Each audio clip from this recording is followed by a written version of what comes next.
In today's video, I'm going to be teaching you how to play Ace going into Year 7 Season 3 Brutal Swarm. We're going to go over things like his loadout, general tips, and a VOD review at the very end of the video, so make sure you stick to the end for that. With that out of the way, let's get straight into the video.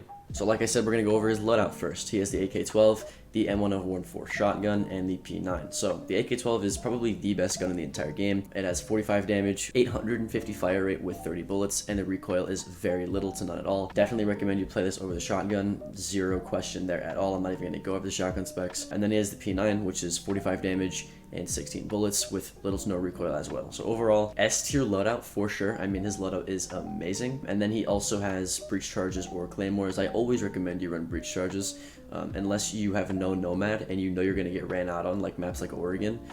Then I would bring claymores. But if you're worried about flanks, you always can have flank drones or tell your teammates to watch flank drones or play nomad. So I'm always going to bring anything else other than a claymore unless I'm worried about runouts. So the prime loadout, I would assume, again, is the AK-12, the P9, and the breach charge. Now for the actual weapon specs, I put on the 1.5, the flash hider, and the vertical grip for the AK. They recently did remove his 2x and replace it with the 1.5. I have no complaints about that. I hated the 2x, especially on that gun because of the recoil, and I love the 1.5, so I'm actually happy about that. A lot of people aren't. It is what it is. He has the flash hider. I love flash hider, especially because they made it to where every single attachment in the game decreases recoil 20% more now. It just makes the Y recoil a lot easier to control, especially on a gun like the AK-12 where the Y recoil is its really only problem. And the same with the vertical grip.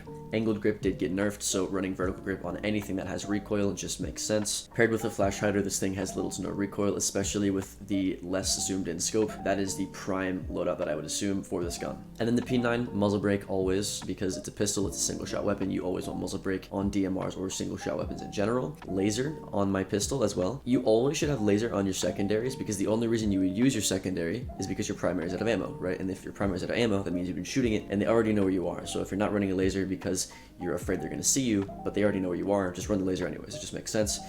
Just in case you have that moment where you might hip fire, it's just cool to have it on a secondary weapon, so that's always what I do. And then of course we have his actual primary ability. I'm going to bring you into a custom game per usual, where I show you any tips and tricks that I know with that and go down the basics with Ace so that you know how to play him. Okay, so I brought you onto Oregon, arguably a pretty good Ace map. Ace is pretty much good on every single map. His whole thing is that he's a hard breacher, right? And not only is he a hard breacher, but he's a ranged hard breacher with a very, very good gun.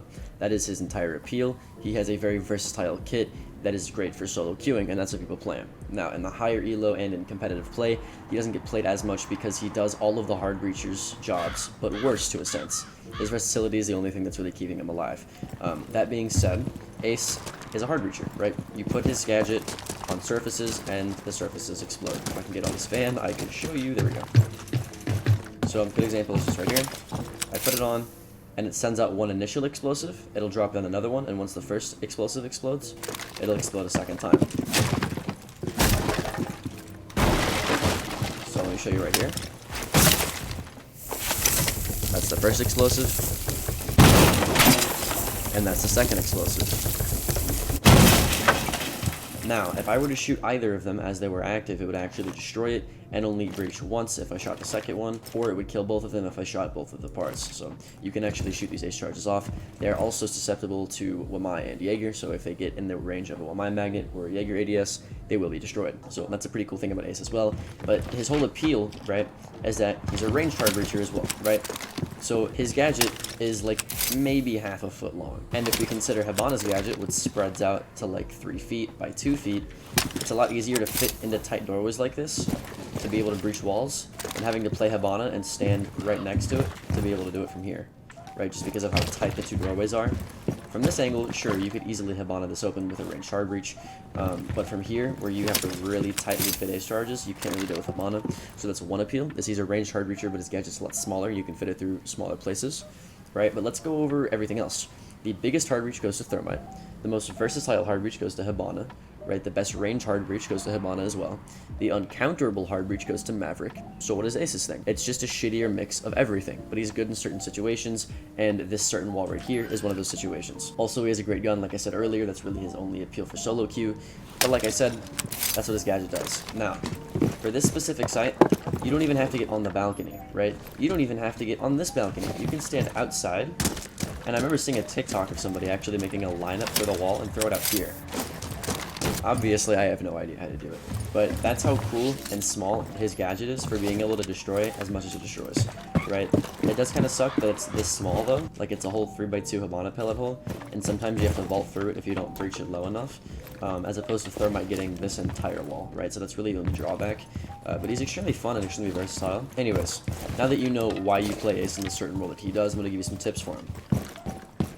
So, for hatches, or for soft destruction in general, if you throw an ace charge on a hatch, it'll only display one ace charge instead of two, and you have to actually put 2 ace charges on the hatch to completely destroy it. I'm not going to do that, obviously, because I only have 2 left to show you with, but just know if you want to get a hatch open that's reinforced, you have to use 2 ace charges on it, because they didn't want somebody that was able to do Habana's job but better, and that's why they made that the way it is. It sucks, I know, but that's how it is. Also, you don't want to put ace charges too high, because again, you have to vault through them if you put them too high, so you want to put them extremely low to the ground, like I did here. And a great way to be able to tell if you put them low to the ground enough is, let's say I'm on a wall like this, so don't put it halfway, put it 3/4 of the way down from here, or just 1/4 up, I guess. So get half of the wall, and then subtract that by half, and that's usually where you want to put your ace charge to be able to just walk through it instead of having to vault through it. That's a rule of thumb that I live by, and it works extremely well every single time. As you can see, I did it right here. I placed the ace charge roughly right here, but because it's explosive, it exploded all the way up here, which is why it looks like I put it up here, but I didn't. I put it over here, and even then it was still a little too high, right? If I were to do the whole half rule, okay, let's say this is half, and this is half of that half, right? I put it right here. This is a lot easier to walk through.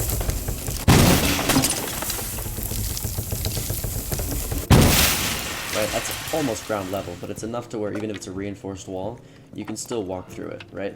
This, if it were a reinforced wall, I don't know that you'd be able to walk through it perfectly. Even now I'm walking over it, and I'm still going up a little bit because it's vaulting me over something. But that's how that works. Just put it, you know, half of a half, which is just 1/4 of the wall up, and you should be fine every time. One thing that I also do want to say about hard breachers is there's a thing called off hard breachers and on hard breachers. If you've ever played any other game that has tanks in it or DPS, there's, you know, there's on healers, on tanks, off healers. They're essentially a secondary type of breacher to a main breacher, right? So normally you would use Ace as a secondary hard breach for a Habana or a Thermite, right? So a great example is this site right here. This is the only time where Ace can really be considered a main breacher, but normally you'd have a Thermite, put it on a wall here, and then you'd have, or a Thermite or an Ace, excuse me, and then you'd have a Maverick be the secondary breacher to come get himself attic. Or if they don't have anything on it, you be an Ace and you come in here, you be a secondary breacher, get this wall. Or you can be a secondary breacher and get this wall when your Thermite gets this wall, right? But you're not meant to get the main breach open, again, because of how small his breaching is. Especially if you're getting hatches, right? You have to use 2 of these ace charges to get hatches, and in a site like Basement in Oregon, where there's 1, 2, 3 hatches to get down, you have to leave it to Habana to get the hatches. And then, you know, once you go down white stairs to be able to open up this wall right here, then you can use an ace charge to open up this wall so you can walk into the hallway, or, you know, you get all the hatches with Habana and they push tower side over and you're in barrels, then you can open up this wall, or then you can open up this wall right here, right? You're a secondary hard breach, you're meant to go after the main hard breach is gone to be able to open up angles for your team, to be able to actually help out with the push a lot more effectively. That is Ace's role as a secondary hard breach. He's a soft support. If you're the only hard breach on your team and you have like can openers as your secondary hard breach, then sure, he's a main hard breach. You can do whatever you want with him realistically in any scenario. Anyways, but in a competitive scene, not really for ranked, but in a competitive scene, he's meant to be a secondary hard breacher. Also, you can throw these things on any single surface and it will not break. You can just pick it up. So if I throw it right there, it'll just stick there and then I can pick it back up. So if you miss one of these things and you don't hit a wall, it's not really that big of a deal. You just pick it back up. If I throw it at a roof, it'll still stick to the roof. So try not to throw it too high to where you can't reach it. But yeah, let's say I'm like in barrels and I'm trying to open this wall right here and I'm somehow, or like I'm trying to get the shield right here and I'm somehow so bad that I like hit the wall or something. Or a more realistic idea is, you know, I peek and I hit this wall. I'm like, okay, I can just pick it back up and go for the shield. Right? That's how you would play Ace in that scenario if you were dog shit. But, you know, he's a pretty simple character, so that's pretty much all I wanted to talk about in the custom game. I'm going to bring you into a VOD review of me playing Ace in a ranked game to better explain, like, an in-game example so that you better know what you're doing when you go into ranked. Alright, so this is a video of me playing Ace on Canal. I'm just going to break it down for you to give you my thought process. So, here we go. Turn the volume down a bit. Alright, so the first thing you'll notice is I contradicted myself a little bit for two things. One, I have claymores when we have a nomad, right? I said not to do that. And two, I'm the primary hard breach when I said to be a secondary hard breach. So the reason I'm doing this is because Canal is a very run-out heavy map, right? So even if Nomad uses all three of your air jabs on runouts, I think there's still 2 or 3 runouts they can do. So having claymores doesn't hurt at all, especially in ranked solo queue when you know your Nomad might die in the beginning anyways. It's always just safe to bring it, especially in a map like Canal where if I were to bring breaching charges, they wouldn't do anything because there's no really easy access walls that I could have gotten to breach charge in the first place. So it's kind of just a site specific thing. And then nobody else was willing to go hard breach. So me going ace, I just had to be the primary hard breacher. But yeah, that's just, I want to start that off by telling y'all, I know I'm contradicting myself, but that's why. Anyways, we start off getting wall. We have actually a really cool Thatcher. He's like pinging wall, waiting for me to come over. So after I place my claymores down, I come get the wall. And like I said, right, really low ace breach so that we can actually get in. The reason that I didn't put 2 aces on here is because I'm planning to go into the 90 walls and open those up as well, so they can't just hide in server once we get this wall open. Because what a lot of defenders will do is you get this wall open and then they, you know, there's a rotate in server that they'll just sit behind to hold anybody that walks into the breach, into the box, and into site to plant. And if we had a secondary hard breach, what we do is we'd have a thermite get this wall, and then I would just be eating the 90 walls. So that's why I'm doing that. I see one's in 90, right?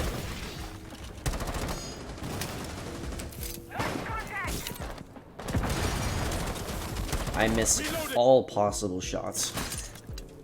He shoots my ace charge, so I know he's still there. I hit him once or twice. So right now, they have 2 players in 90. Nomad's on this window, I'm on this window, so at this point in time, I can't really be trying to hard breach like I just did. What I could have done instead was drone in 90 and bait a drone instead of baiting an ace charge. It's a mistake on my part, just to see if there was anybody to shoot my ace charge. You know, lesson learned there. The Nomad actually gets a kill on one of the guys in 90. Oh wait, no, sorry, that's a Yana, never mind. The Yana gets a kill. So initially my first instinct is, okay, one of them's gonna back off of 90. So I go in, I see what's up with the Nomad. I'm thinking, hey, maybe I get this green wall, right? Me and Nomad switch windows. And then, okay, I get an assist, right? Which means the Cade that was getting my wall is dead because he's the only person I shot that round. So I go back like, okay, this wall is safe to get now. I open it, put a claymore on my window, and now it's open, right? Another great use of ace because he's a ranged hard breacher. I could have safely gotten that wall due to me being able to throw it so fast and being outside of the window and still breaching. With Hibana, I would have had to stand in front of the window for a longer period of time. And, you know, I wouldn't have been able to do this and get the wall as fast as I could have with ace, but also I also have a really good gun now and 2 claymores, so that's another benefit of ace like I was saying in the custom game. Anyways, let's continue. I see his head, I missed a shot, it is what it is, I keep free firing. As of right now, it's a 4v3, we have a minute 20, so there's really no need to get aggressive. Now it's a 4v2. My dumbass loses my drone. There's another teammate, so I know where both of them are. One's in server, one's to the left. I'm kind of just trying to get eyes on the kid in server so that I know he's like holding a cross on me right now. And then he starts shooting my Nomad, so I know, okay, the only guy I have to worry about is the Skybridge kid. So I come in here just pre-aiming the Skybridge kid. He's just jiggle peeking the breach. Really hard for me to do anything about that, so now I'm just waiting on my Thatcher to come help me out.